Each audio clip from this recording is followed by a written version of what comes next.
Welcome to Outside Views, where we take an in-depth look at the obstacles the UK would face if it ever were to apply for EU membership again. Brexit is increasingly regarded as a mistake, and many Britons now favour joining the EU again. But what would that actually mean? Today we continue our BRITURN series, where we explore the challenges of the accession process. In this episode, we examine Chapter 31, Foreign Security and Defence Policy. When discussing the prospect of the UK joining the European Union again, we must understand that there is no shortcut or special treatment for a former member. The UK would have to apply like any other country, and that means fulfilling the so-called Copenhagen criteria. These criteria demand stable democratic institutions, a functioning market economy, and the ability to adopt the entire body of EU law known as the acquis.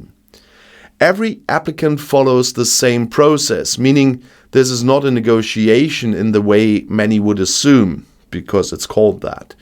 The EU does not bargain over its rules. The applicant country must align with them. Chapter 31 of the acquis deals with foreign security and defence policy, and this means that the UK, if it were to join again, would have to align with the EU's Common Foreign and Security Policy, or CFSP, and the European Security and Defence Policy, or ESDP. The EU's foreign policy is not just about statements and diplomatic alignments. It includes legally binding international agreements, security cooperation, and participation in military and civilian missions. One of the biggest challenges for the UK would be adapting to a foreign policy framework where it no longer acts independently on key international issues. Since Brexit, the UK has pursued its own foreign policy, including independent sanctions regimes, separate security partnerships, and bilateral agreements. Joining the EU again would mean the UK would have to progressively align with EU foreign policy positions and statements, taking part in coordinated actions with the EU rather than setting its own course. A critical part of the EU's foreign policy is its sanctions regime. The EU imposes restrictive measures on countries, individuals, and organizations involved in human rights violations, terrorism, and aggression against other states. Since Brexit, the UK has developed its own independent sanctions policy, which in some cases is stricter than the EU's and in others more flexible. If the UK were to join again, it would need to apply EU sanctions as agreed by all member states, given up its ability to impose or lift restrictions unilaterally. This could be politically contentious, particularly in cases where UK policymakers want a tougher stance than the EU consensus. Another challenge is security and defence cooperation. Although the UK remains a leading NATO member and has strong bilateral defence agreements with European countries, it no longer participates in the EU's defence structures. The EU has developed its own security and defence policy mechanisms, including Permanent Structured Cooperation, or PESCO, which facilitates defence collaboration among EU members.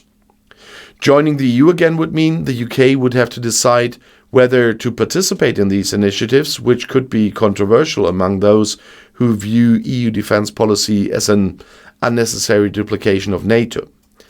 Since Brexit, the UK has also played a key role in international security through its own Global Britain strategy, prioritizing relationship with countries beyond Europe, such as the United States, Australia, and Japan.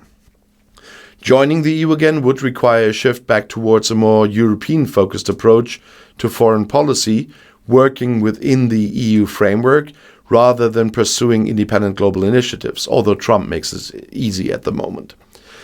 This could lead to tensions between those who advocate for deeper integration with Europe and those who prefer the UK's post-Brexit approach. One of the more complex issues within this chapter is intelligence cooperation. The UK was previously a key player in the EU's intelligence sharing framework, but since Brexit, cooperation has been more limited. The EU has continued to develop its own security and intelligence sharing mechanisms, and if the UK were to rejoin, it would need to reintegrate into these systems, aligning with EU regulations on data sharing, cybersecurity, and counter-terrorism cooperation. Beyond intelligence sharing, the EU also coordinates crisis management and conflict resolution efforts. If the UK were to join again, it would need to contribute to EU-led missions in conflict zones as it did before Brexit.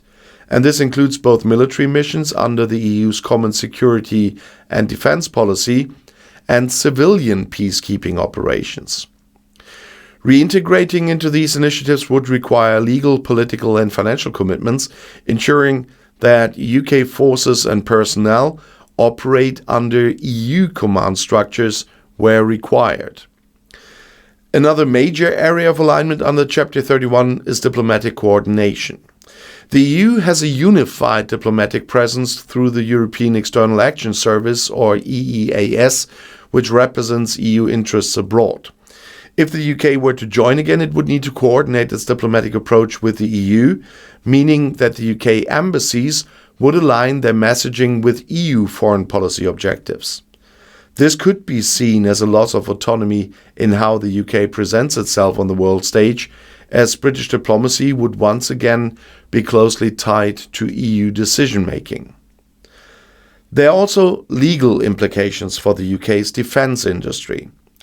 EU defence procurement policies aim to create a more integrated European defence market. Joining the EU again would mean that the UK defence contracts would need to comply with EU regulations, impacting how the UK government awards contracts to defence firms. Currently, the UK has sought to strengthen defence ties with non-EU partners, but reintegration into EU frameworks would require revising those policies. One of the most politically sensitive aspects of Chapter 31 is the relationship between EU security policy and national sovereignty. Many Eurosceptics in the UK have long opposed deeper EU defence cooperation, arguing that it undermines the UK's ability to make independent decisions about national security. However, others argue that greater cooperation with the EU would enhance the UK's security by providing stronger collective defence, and also defence mechanisms and improved intelligence sharing and better crisis response capabilities. A further issue is the relationship between EU security policy and the United States. The UK has historically been a bridge between the US and the EU on security measures, particularly through NATO. If the UK were to join the EU again, it would need to navigate the complexities of maintaining its close security ties with the US, which have been loosened by Trump a bit, while also fully committing to EU security policies. And this could lead to diplomatic challenges, particularly if US and EU security priorities diverge. Completing Chapter 31 would require the UK to fully commit to EU foreign security and defence policy. And this would mean aligning with EU statements, applying EU sanctions, participating in EU-led defence initiatives, and contributing to EU diplomatic efforts. And this is not simply a question of policy alignment, but a fundamental shift in how the UK engages with the world. And many of these changes would be politically challenging, particularly given the UK's current focus on an independent foreign policy. However, joining the EU again also offers strategic advantages.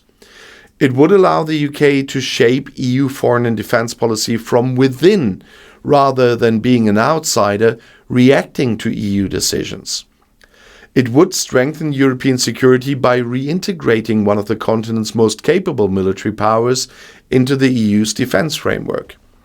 It would also provide a more unified approach to global challenges, from counter-terrorism to conflict resolution, where collective European action can be more effective than individual national efforts. Ultimately, completing this chapter would require a serious commitment from the UK to work within the EU's foreign and security policy framework. And this is not a chapter like many others where opt-outs are possible. No cherry-picking here either.